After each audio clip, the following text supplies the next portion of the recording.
Budget जैसा आया है, ये बजट रेवोल्यूशनरी बजट है पूरे भारत के लिए। और जिस तरह से बेनिफिशियल इसमें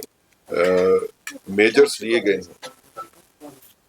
हमें लगता है कि पूरे हिंदुस्तान में भी और खासकर जम्मू कश्मीर में इसके लिए लोग जो है उत्साहित हैं। पार्टी के कार्यक्रम के नाते ये बजट के पॉइंट्स क्या हैं, इसमें हाइलाइट्स क्या हैं, इससे कैसे बेनिफिट लोगों को मिलता है और बजट की आवाज को जनता के बीच में कैसे पहुंचाया जाए, इसके लिए पार्टी जो है लगातार कार्यक्रम कर रही है जब से ये बजट आया है। उसी सिलसिला में आज एक पार्टी का कार्यक्रम यहाँ पे कश्मीर में रखा गया है, जिसमें हमारे जिला के लोग सारे आएंगे और इस बजट के ऊपर हम चर्चा करके उनको एजुकेट करेंगे इस बारे में कि बजटरी एलोकेशंस जो है उसमें क्या क्या नए बेनिफिट्स जो है वो लोगों को मिले हैं, ताकि ये बातें जो है वो जनता के बीच में लेके जाएं और लोग जो है उन गवर्नमेंट की स्कीम्स का, गवर्नमेंट के इनिशिएटिव्स का, गवर्नमेंट की डायरेक्शंस का बेनिफिट उठा सकें। ये बजट जो नया आया, इसमें फोकस जो है वो है ज्ञान, GYAN, गरीब, युवा, अन्नदाता और नारी। The focus is on poor, youth, women and किसान, फार्मर्स। फोकस इस चीज के ऊपर भी है कि जो इंडिया की मिडिल क्लास है, जो कि बैकबोन है इंडियन इकोनॉमी की, उस मिडिल क्लास के पास स्पेंडिंग पावर जो है वो ज्यादा कैसे बढ़ाई जा सकती है, उनके पास पैसा ज्यादा कैसे आए, और क्योंकि उन्हीं के पास पैसा आएगा तो उससे पैसा जो है वो सर्कुलेट होगा। तो हम ये देखते हैं कि इस बार एक बड़ी स्टेप लेके गवर्नमेंट ऑफ इंडिया ने ये फैसला किया कि जिसकी इनकम 12 लाख तक है उसको कोई टैक्स देने की जरूरत नहीं। सैलरीड क्लास के लिए 12,75,000 रुपए तक टैक्स देने की जरूरत नहीं है कि उनकी स्टैंडर्ड डिडक्शन उनकी 75,000 रुपए की एक्स्ट्रा हो जाती है। और ये भी ध्यान रखिए कि अगर आप इंश्योरेंसेस का, लाइफ इंश्योरेंस का, बाकी स्कीम्स का बेनिफिट लेते हैं तो ये 12,75,000 या 12 लाख जो है नॉन सैलरीड के लिए बढ़ के जो है ये 15 लाख के करीब हो जाएगा। मोटे तौर के ऊपर अगर हम देखेंगे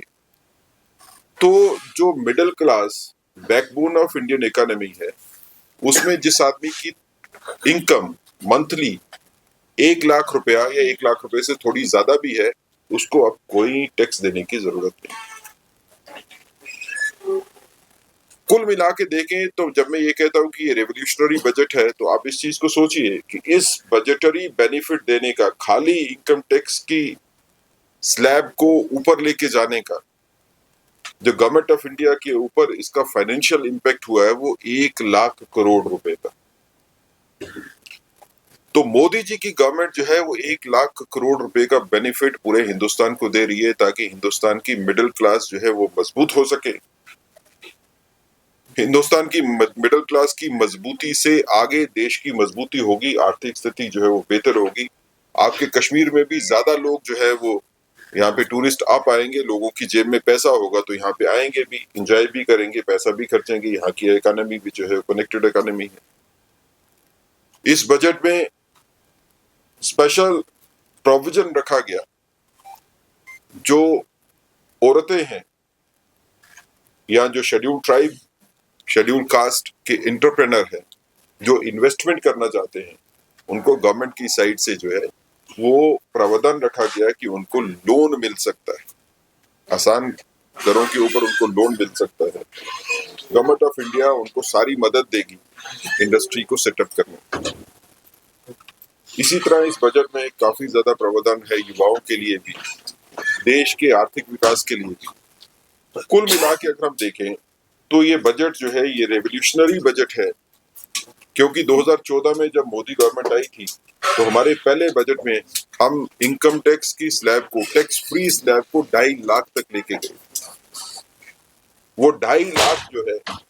वो 2014 के बजट में, 2019 के बजट के आते आते हमने 7 लाख तक जो है वो फ्री कर दिया, टैक्स फ्री कर दिया। 2023 में जो है ये भी बढ़ाया गया 9 लाख तक, और उसके बाद अभी इसको 12 लाख जो है वो करना। तो एक बड़ी छलांग देश की तरक्की के लिए, एक बड़ी छलांग जो है वो लोगों का भला करने के लिए मोदी गवर्नमेंट ने लगाई है। और इसके लिए हम मोदी जी का और फाइनेंस मिनिस्टर श्रीमती निर्मला सीतारमन जी का जो है वो धन्यवाद देते हैं। और खासकर जो एग्रीकल्चर सेक्टर में जो चेंजेस इस बजट में बताई गई हैं, जिससे किसानों को मदद मिलेगी, सब्सिडाइज भी किया, किसान क्रेडिट कार्ड के ऊपर जो है लोन जो है वो ज्यादा मिलेंगे, ज्यादा पैसा उनके लिए है, फसलों की गारंटी जो है वो ज्यादा है पहले से। तो कश्मीर का जो किसान है, जो हॉर्टिकल्चर के साथ जुड़ा है, एग्रीकल्चर के साथ भी जुड़ा है, उसको भी इस बजट से काफी ज्यादा जो है वो फायदा होने वाला है। नए इंफ्रास्ट्रक्चर की बात करें तो उसके लिए जो है स्पेशल प्रावधान है।